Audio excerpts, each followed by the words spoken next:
Okay, we are here with Charles Traum from our Rockford, Illinois congregation, and he has agreed to be part of our interviews. So we're just going to start with the questions and we'll go from there. And if we need to stop or if I have more questions, I'll interject. So the first thing, thank you, Charles, for agreeing. And our first question is, tell me about your religious upbringing when you were a child. That didn't amount to much. It took and well, my folks they bought this property where we live back in 1935. I was born in 1936, and the um, I have a little problem once in a while. My memory fades away, and I gotta wait for it to come back. But anyway, why? Then the school that I went to, that was just up the road here, about a quarter of a mile. And there was no school bus. Well, I kind of had a school bus, so I took and the mailman come about at 8 o'clock in the morning, and he had a 30, I don't know, 38 or 39 Ford car. And I was ready and out the mailbox when he come. He let me stand on the running board and hang on the side of that car and ride that quarter of a mile up the road to school. Did you do that even in the winter? Well, no, not when it got real cold, you didn't, but it get pretty chilly sometimes. I bet. Oh my gosh. Then these So, kids nowadays, they complain about having to ride in a heated school bus. well, that's true. And nowadays the postal carrier would probably get in a lot of trouble for Oh, doing yeah. that. Well, that first, there ain't any running boards on these cars anymore to stand on. That's true. That's true too. Anyway, I went up to the school here for first through seventh grade. It was one room school, so we had all seven or all eight. If we had enough kids for each kids or for each grade, we had enough for eight. We'd had eight grades, Okay. and sometimes I think I learned more listening to the teacher teach the other kids than I did from my actual class or grade. But anyway, when you take and get out and at recess time and telephone wires run through the pine trees out along the road, we climb up there and try to tap into the telephone wires. Some of the kids did. I didn't do that. But some of them did. And I'm so guessing there they was didn't teach too much religion in school back in those days. no, there was. I don't ever remember any religion being taught. And your folks We didn't attend never. anywhere regularly? Now I'm getting to that. Just Okay. I took them with he. Now I lost it again. Um, But anyway, we took and would the,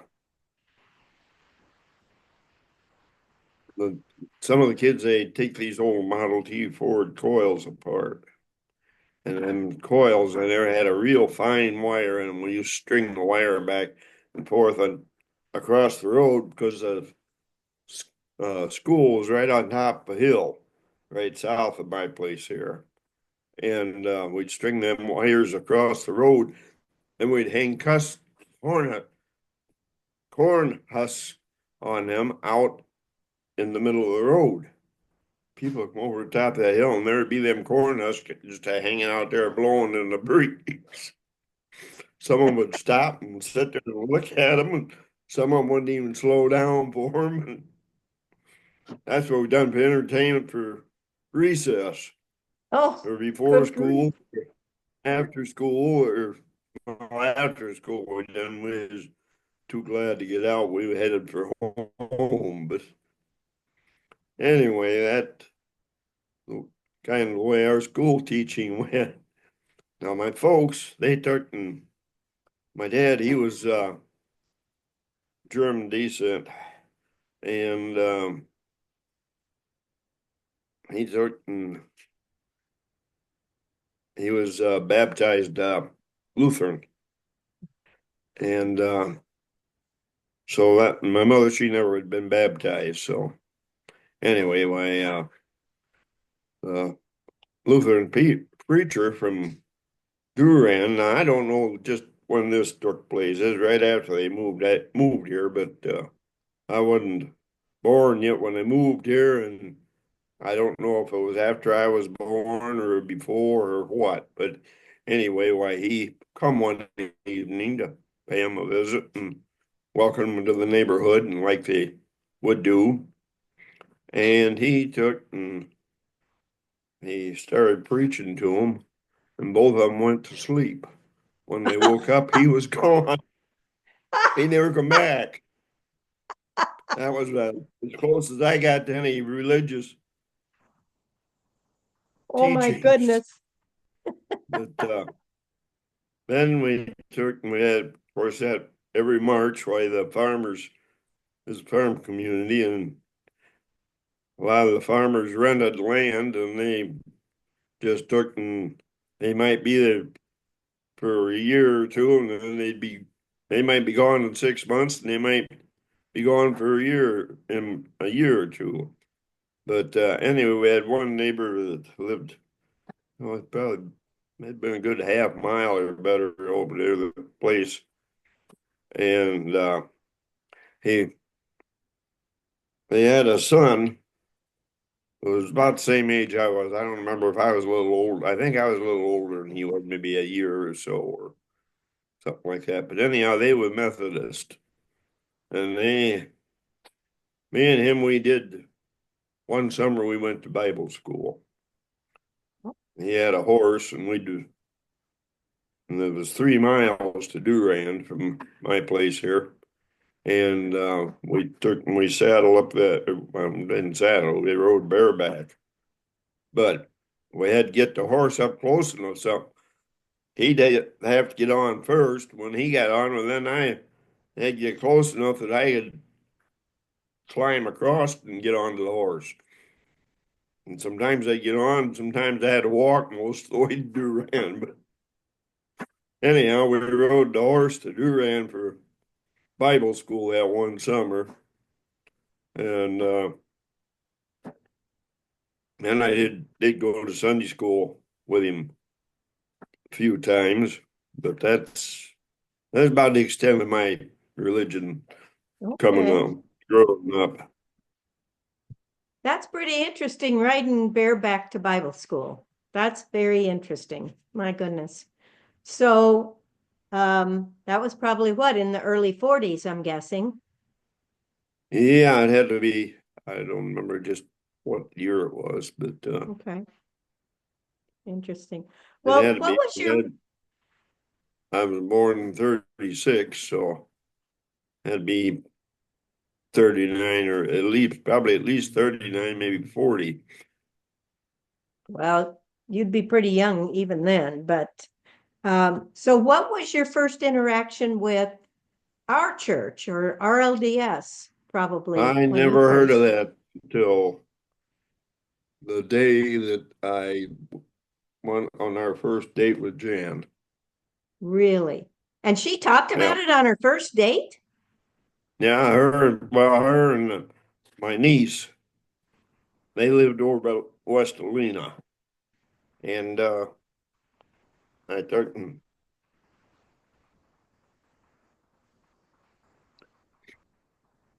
I went over and picked them up. And my next door neighbor, he was gonna go with my niece, and we was gonna go to the Winnebago County Fair, but anyhow, that was the first time she ever, that I ever heard of it. And her and my niece was talking back and forth. And so, So, fortunately after that, I heard more of it, but I'm sure. So then you gradually, after however many years of dating, you and Jan got married, and we didn't mess around that long. We took well, let me tell you about meeting her. Okay. We took and me and three of my buddies, we went to the Greene County Fair, Monroe, Wisconsin. And we got there and we just walked around the fairgrounds a while. And we ended up at the beer tent. So we was soaking up a few beers, and my nephew and another guy come come along. They had these two girls with them, and the first time I laid eyes on her, I knew I was going to marry her. Wow. Ask me how or why or anything, because I couldn't answer yet. But she, I, I took and That's I knew that she was the one, so and how I didn't much know what her longer name was. before you asked her to marry you? Oh, I don't know. We took and then 2 weeks after that, we had a annual family reunion on my mother's side, and they had that up Lebanon Forest Preserve here north of me, and because I didn't even get her name that night at Monroe, I just knew she was the one, and I went to the family reunion, and by a guy shares my niece, and she was with her. Well, now I'm going to get a little better acquainted, and we did. And that night, well, we went to the stock car races in Freeport, and so happened they was there too. And then the following weekend, but then that's when we went to the Winnebago County Fair, and that's when I'd gone over to pick them up, and she was telling Judy, that was my niece, telling her about the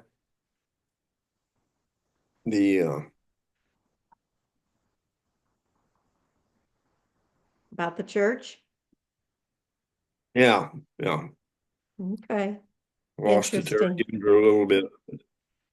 Anyway, why,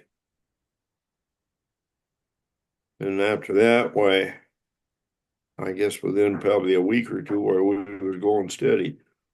Wow. And it was on, that was in July of 1957, and June 7th, 58, when we got married. Wonderful. June the 7th. Okay. Well, I know I've heard some of your testimonies. I'm wondering if you would share one with me, and if it's one you've already told me, that's okay, because I think we need to record it. Testimonies, a special blessing, or a time when you've just been really close to God or received blessings from God. Well, maybe I ought to start with joining about when I getting ready to join the church. I Okay. wasn't, I really wasn't, I was kind of on the fence. We was married, and I was on the fence about joining. That was back when they was having that big push for the word of wisdom, and back in the late '60s, early '70s. Mm-hmm. You know, anyhow, we had a they had a women's retreat up in Ithaca, Michigan, And there was there was 3 carloads of us that went up. Jan, she didn't drive, and so I had to go along and do the drive, be the driver for the one car. And that was an interesting story too. I don't know if you ever tried driving through Chicago traffic with Oh, yeah. two other drivers trying to follow you. And every time you put your turn signal on to pull out and pass or change lanes, why, there was one other lady that was driving. She was good. I took and put on my turn signal. Mine come on, or hers would come on just about the same time mine would. We'd change lanes and back, and then the other driver, the other ones that was driving, that they switched off driving because there was most of all of them and all the women in that other cars, why they all drove, where Jan didn't. But anyhow, we took and I could take that.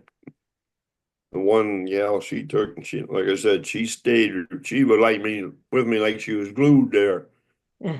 This other one, well, I don't know, they were talking, wasn't paying attention or what, but I'd put the turn signal on, then I'd have to wait for them because I didn't want to pull out till they had theirs on, and had to wait and wait. Some of them I'd be once in a while I begin to wonder if I was even going to use the turn signal or maybe just pull out. I don't know. Maybe they didn't make practice using turn signals. But anyway, when we got through Chicago without getting run over both ways, and went up to the retreat. And when it was over with, when we come back, why that Sunday at church, Bruce Ellis, I don't know if you ever knew him or heard of him, or he I don't think was, so. I forget what he was he a high priest or? He was president of the district. Huh? He was the president of the district, President of what? Wisconsin district. Oh, he was president of the Wisconsin district at that Okay. time. He was there, and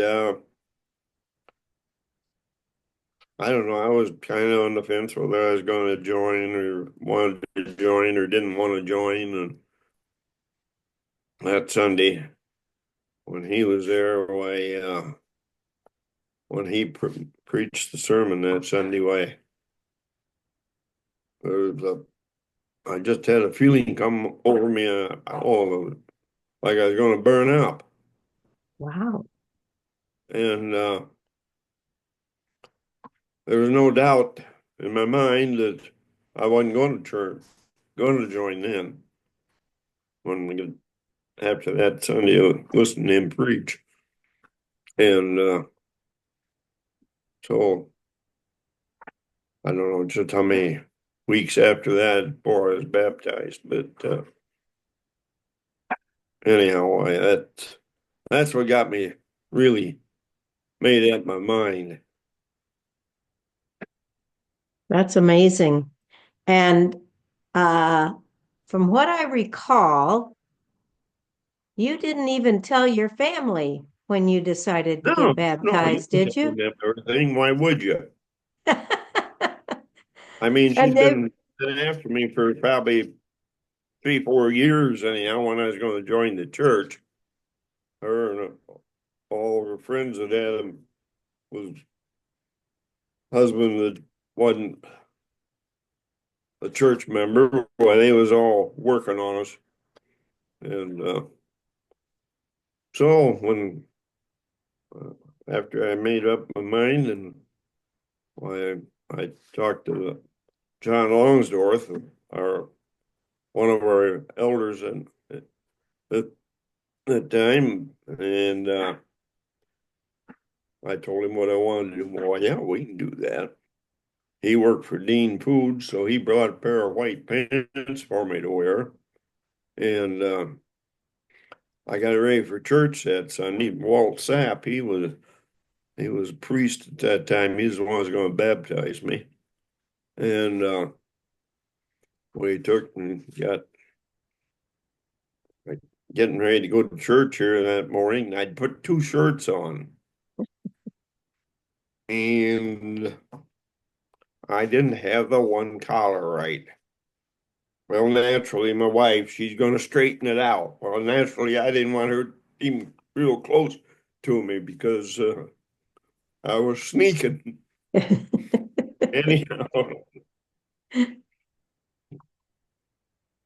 Anyhow, they took me. I forget how many baptisms we had that morning. We had probably three or four, anyhow, maybe more than that. And they got them all done. It was all listed in the bulletin and everything. And they got it all done, and they got up and announced that I was going to be baptized.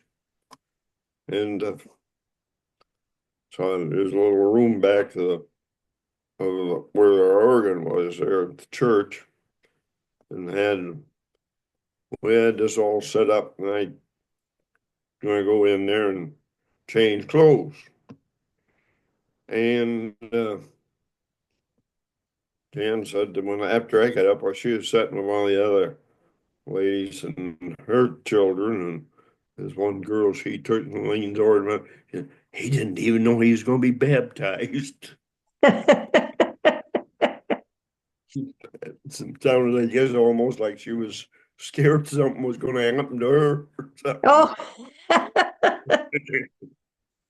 Anyhow, I get back there and going to take my shoes off. I get a knot in my shoelace.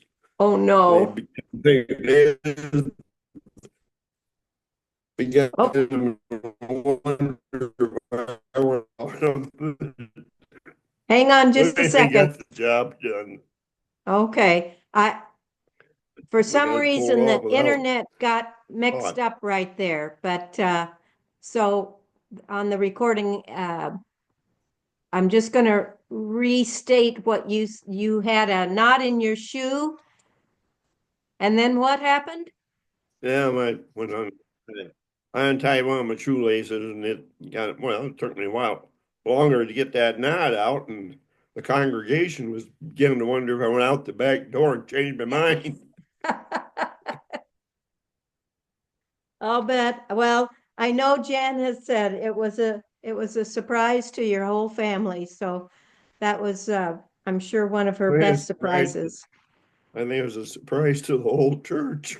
Right. I mean, except for a couple of fellows that knew about it. Yeah, there's only two people besides me that knew about it. It's Johnny and Walt. Yeah. Well, let me ask you, what do you think is an important thing that our church should be doing right now? Boy, that is a good question. I don't know that. I don't know as I got a good answer. I'm just fishing for answers from everybody, and I've always everybody's felt got a little thought. I've always felt that the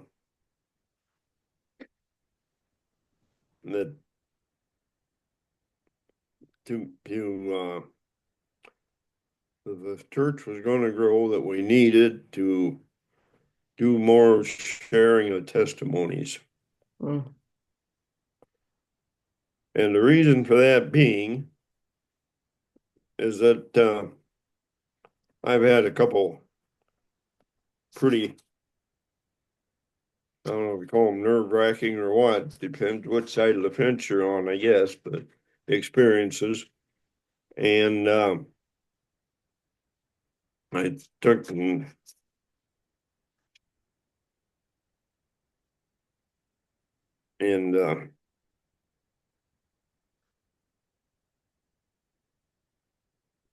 well, I don't know.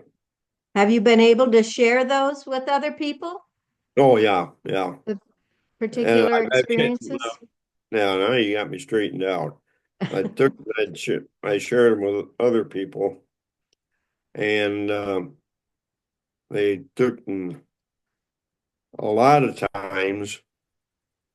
And they wasn't members of our church either. They was other denominations, friends of mine, and they maybe I'd have to share one and they turn around and they have the same experience, but they wouldn't give them the credit where the credit was due. Amazing. Well, and you're right. We have to have the courage to share, and sometimes Yeah. that's not easy. Well, that first one that I had, that was something else. That trip we made to Nebraska, that blizzard. I remember you talking about that blizzard where do you want to go ahead and share that? Well, I can. Okay. It'll take a while. Well, my next question was, how do we share with other people? How do we share the gospel? And you're just saying you tell the story to your friends? Well, yeah, they take the ones that come back to me with something. They take and they, oh, well, we had something similar happen to us. They don't stop and think who's behind them, giving them the words and wisdom to say it. Right, right. Now, when I shared that Nebraska trip with Jack Heelenfeld in Rockford, he was the first one I ever told. And he just acted like I was telling him a lie. He was an elder in the church, and if he never had an experience like that when nobody else could, was the impression he gave me. Just because Yeah. usually he talked and talked and talked, and when I got done telling him the story, and he just shut up and changed the subject, and so that, Well, sometimes when we hear other people's amazing stories and we don't have anything quite as amazing to share, it's hard to I think it's hard to keep the conversation going along those lines. yeah, Well, no, on that, I know that it's a kind of a long story, but you were headed out, and how many times do you think the Lord told you to keep going in that blizzard? well, and so many words or just in actions. Just all of the above. Well, we found out that I made up my mind we was going after I was told to go by By the Jesus. Lord. Yeah. Why I took and had gone and made all the arrangements. I come home, work, and I asked for the time off from work to make the trip, and all the weather channels or news reports was that blizzard that was coming up across Nebraska and up to Minnesota. And I come home from work and I told Dan, I said, well, we're in the morning, we're going to Nebraska. And so got hold of my folks and told them to get stuff packed up. We was going to Nebraska. And we took and I got up that next morning and I called state police here at Pecatonica. And I asked him, I says, what can you tell me about road conditions west of here? He says they're good to the Mississippi. Well, that's 65 miles for me. So that wasn't a very big jump into a 500-mile trip. Mhm. And so we started out, and my mother, she had diabetes, and she had it bad. And she had 11:30, she had to eat. So we got we took my dad's car, and we got down in Interstate 80, and when we went across the Mississippi River, and that the wind was blowing so hard, it felt like it was gonna lift that car right off the road and off that bridge and pitch it in the river. And but it hadn't started to snow yet there. And so we found a truck stop and pulled in and eat dinner, and they're done eating dinner. I said, well, I'm going taking gas the car up while they was paying the bill and getting ready to go. So I went out, got the car and pulled over to the gas pump. So back then my gas was full service. You didn't mess around pumping it yourself. Right. And I asked the attendant, I says, what's weather report west of here? Can't get any further than Des Moines. Okay, well, I paid for the gas and picked the rest of them up, never said a word, got on the road and headed west. I got Des Moines, there wasn't enough snow on the ground to tell it even hardly snowed. But then we got west of Des Moines, and it it started at Des Moines, and from there on west, why it got a little worse. And I don't remember what the name of the next gas stop was. It was west of Des Moines ways, and I pulled in there, and we'd seen a few semis wrecked and several cars, and I took that gas station when I went in to pay for the gas. Why the owner had just got back, he'd been out with a wrecker. He says, we just got 80 open, you can get to Council Bluffs now. So I got back in the car and headed west. And from there to Highway 75 into Nebraska City, we counted 100 and some just semis that was stuck or rolled over. Or we didn't bother to try to count all the cars and pickup trucks, what have you. It was a mess. But we rolled right along. I come out underneath one overpass, and the wind caught me, and I kind of fishtailed a little bit. Nothing. It didn't even make me nervous. I don't know about anybody else, but anyhow, we got down to Nebraska City, and when we got to Nebraska City, it took and pulled up to where we got to the edge of town, south edge of town. Was we get off of 29 there, and we took the police stopped us. It's sitting there right at the edge of town. They had the road blocked, and he come over. He said, "Want to know where he's going? Going Peru." And he says, "Well," he says, "sit here and wait just a few minutes." He says, "The plows are coming through, and you'll be able to go on."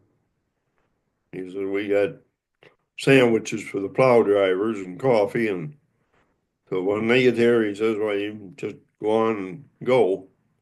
We did. We drove right down, and got to Peru, and we pulled in her aunt's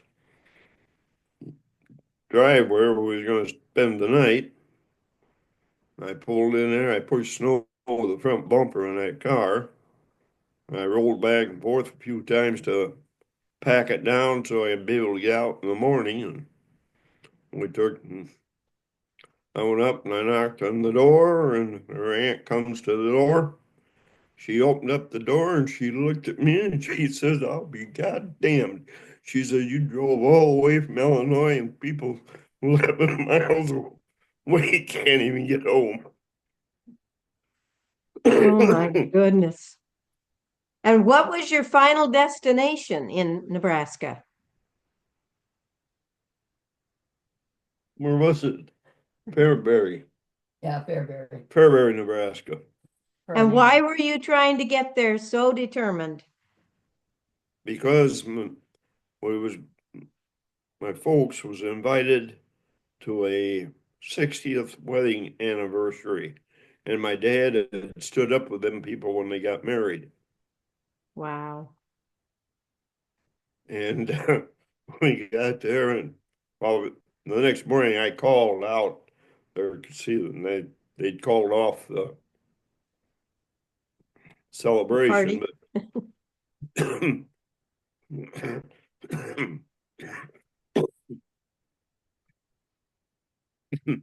told them who it was and what we was doing, and they said, "Well, come on out anyway." So we come out, went to the house, and my dad got to visit better with his cousin, and that way, then if it would have been the celebration, why, you don't get a chance to talk to people like that. They made up. Their son made a recording of my dad and his cousin telling stories and stuff about when my dad was out there when they got married 60 years before. Wow. That's amazing. So, do you remember what year it was that you made this trip? 75. 75. Same year I had the truck accident. Well, and you were told several times under inspiration that you were supposed to make that trip and you were going to make it. Yep. And you And we got there did. and back. You sure did. No trouble. Well, that's might be following the Lord's instructions more than a lot of us would do. That took a lot of faith. Well, let me ask you this question. Who do you think has been most influential in your religious life? Other than God. I'll be my wife. Yeah, I would say so too. She started off, it's just unbelievable to me that she and your niece are carrying on a conversation when they're on a double date about church. And that is quite a testimony for her, I'll tell you. We hadn't picked up the other guy yet. Well, So just me and the two girls, but apparently you heard about it. You were listening. why, sure. You had a bunch of women talking. Well, you want to pick out and listen what they're saying. You better not try to interrupt. Right. Well, can you think of one thing that you would like others to know about you that you think you want to share that's important for others to know about you? I don't know. I think most people know about everything about me there is to know. How about a stranger?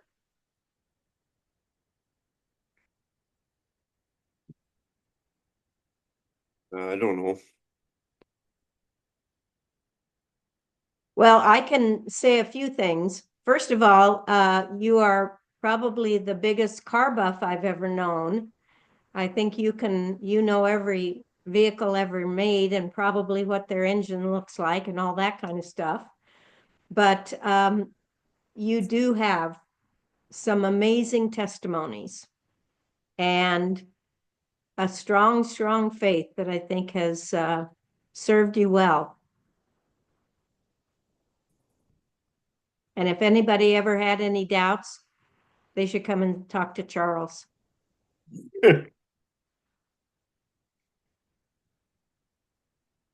Anything else you want to say before we close this portion? And we'll talk to Jan next. No, I guess not. Can't think of anything right off the top of my head, but probably half an hour from now, I'll think of something. That's usually the way that works. I know the feeling. That's what everybody has said, who I've interviewed, have said, well, I'm sure I'll remember more, tomorrow, or something that I wish I'd said. But you've said a lot of very important things. So I thank you for being willing to sit and Well, share. the other Saturday night, there's one thing I didn't tell you about the truck accident that I had. Oh, yeah? What's that? But, well, like I said, I took and he hit me head on. And You were in a semi yeah, I and a had my drunk semi driver came. drunk driver come around the curve and across the center line and nailed me. But right after the impact, there was a voice in the cab of that truck over all the noise that was going on from air and corn, shelled corn and diesel fuel running and everything, and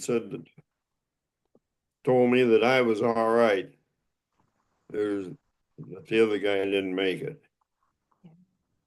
I knew that was before I ever got stopped moving and got out of the truck. Wow.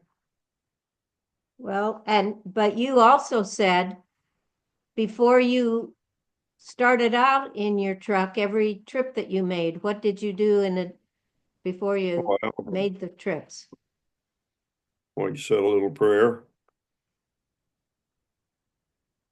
Absolutely. Jesus, go along with me. You had somebody else in that truck with you on all your trips. Well, it sounded like it that night anyhow. Heard a voice as plain as somebody speaking to you. Yep, Yeah, that's amazing. got with my legs bruised a little bit from the steering wheel. And that was it. Did you say you had to climb out the window? Yeah, I had to crawl out the driver's door window Hmm. on a cab over tractor, and that was a long ways to the ground. Besides, that window wasn't hardly be. I don't know how I ever got out of that window. I've looked at them trucks since then, and I ain't enough room for a guy to crawl out and things. More than one miracle that night, it sounds like. Well, Charles, thank you so much again. I'm going to stop our recording here shortly. And if you do think of something else, let me know and maybe we can tack it on. Ben can do amazing things with the technology. So Yeah. I'm going to stop our recording right now.